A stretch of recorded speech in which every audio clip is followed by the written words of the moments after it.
Hi everyone, today I'm going to be doing a video about how I take my notes digitally, and I'm going to be talking about a few tips you can use in order to make your notes look a little cuter. So I'll include some timestamps in the description box so you can skip to any parts that you're interested in, and yeah. Alright, let's turn on some lo-fi music in the background while I talk.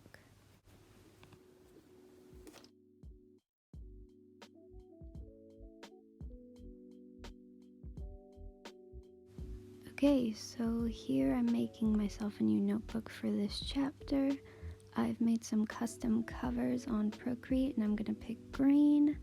And I have special paper that I made myself that mimics the white lines paper you can buy. I just wanted a digital version. Okay, so for my titles and my headings, I like to go over to Procreate and use their brush pen. So in order for my titles to be in a straight line, I have this drawing guide. This option is located on the wrench tool on the top left. You can pick the color, the size, and the thickness of the grid. I just made this so that it's perfect for my headings, so that's why I have this specific template for myself. So now I'm just gonna copy it over to my goodnotes, and the great thing about this is that it has a transparent background, so I can use it on whatever I like. Now I like to just line the rest of the title with a little highlighter tool, and I write which chapter it is in small writing on the right. So the textbook I have talks about the core concepts of that particular section by summarizing it with one sentence, and I just like using that as my section heading. And then I just underline it with the same color I chose for the highlighter at the top. So for the majority of my notes I use a 0.25mm black fountain pen. But for keywords, I like to use the accent color to write the words so that it stands out on the page. I highly recommend using this zoom feature. It moves along the page as you're writing, so you don't have to move it yourself. You can also make indents so that you can start writing from a certain part of the page, and I have found that it's actually really useful to see how it looks on the page as well as having it larger in front of you so your handwriting will be better. I also like to annotate around the page, so if I don't understand a certain word or I find it hard to remember what it means, I just make a little arrow and add a little explanation of what it means.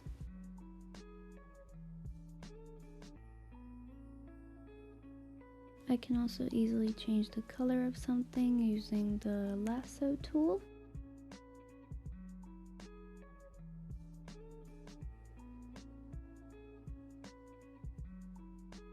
So I also made some post-it notes on Procreate that I can just insert on here, and they're slightly transparent so that you can see the background, and I find it a really cute way of inserting diagrams onto my page. Similarly, you can use the shape tool on goodnotes to do this and make a little rectangle so that your specific diagram or equation stands out. I just really liked the idea of making myself a digital sticky notes, so that's what I did. The good thing about the lasso tool is that you can actually prevent it from selecting certain things, which is what I did here, so that it wouldn't select the image alongside my equation so that I could move it onto the sticky note.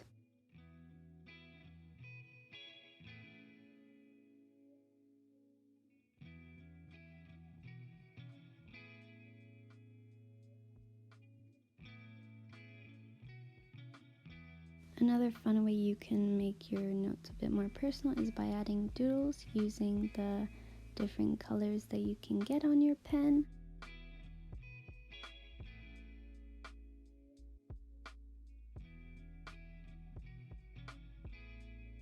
One way that you can make certain words stand out on a sticky note is just by turning it into a different color and highlighting over it.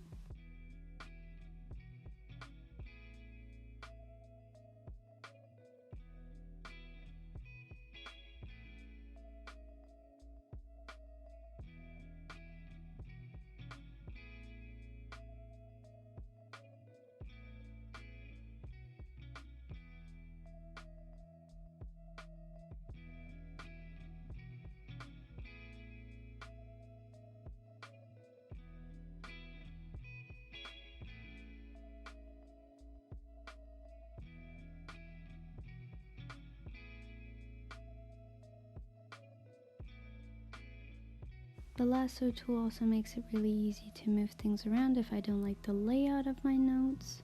This is something that's advantageous over handwritten notes because you can't really do anything once you've put the pen on the paper.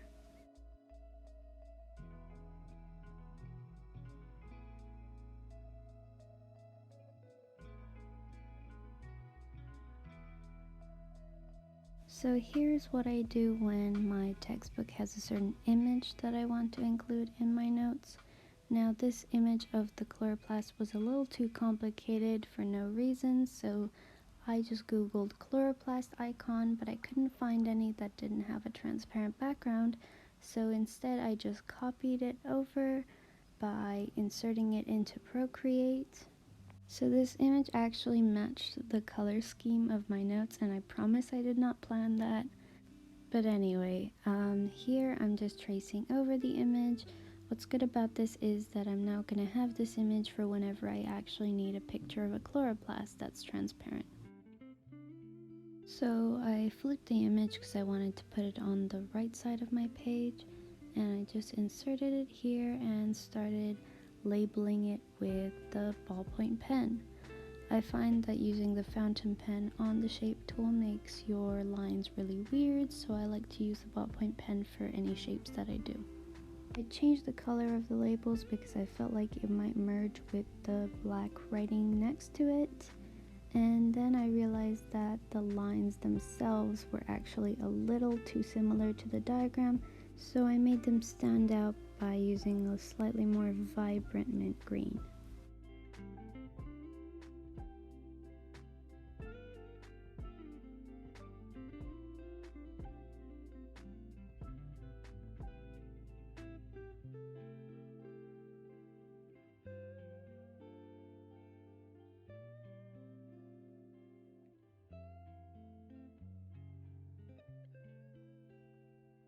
At the end of each section, I like to do a little summary.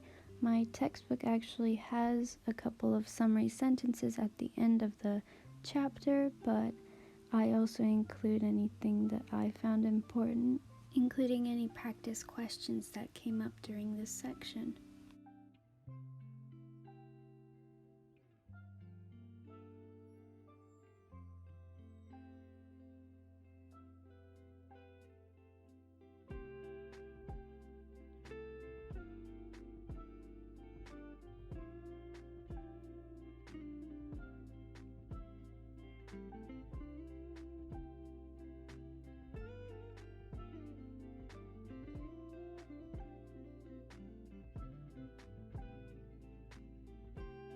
So I looked through my summary and I found that I had repeated some bits, so I corrected that here.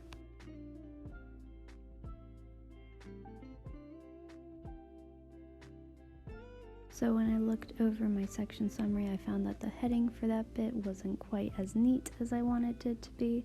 So here I made a little summary text for myself. Now, of course, again, this is completely optional. There's also a text feature on Procreate, so it was entirely unnecessary, but the good thing about it is that now that I've made this little heading, I can reuse it for any time I need to.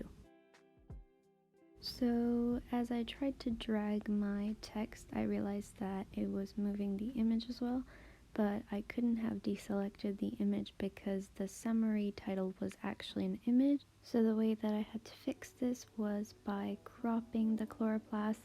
It did mean a shift in all the labels, but it wasn't too hard to manage considering I had only a few.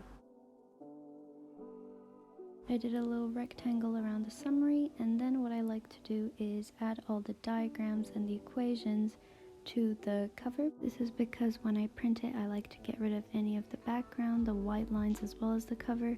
So all that would be left is the images, the diagrams, and the text.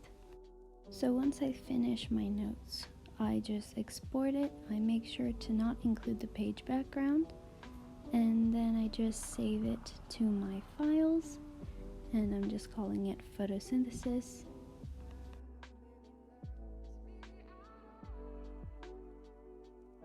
And here is what the final result will look like. And yeah, thank you so much for watching. Please like and subscribe if you want to. And yeah, bye.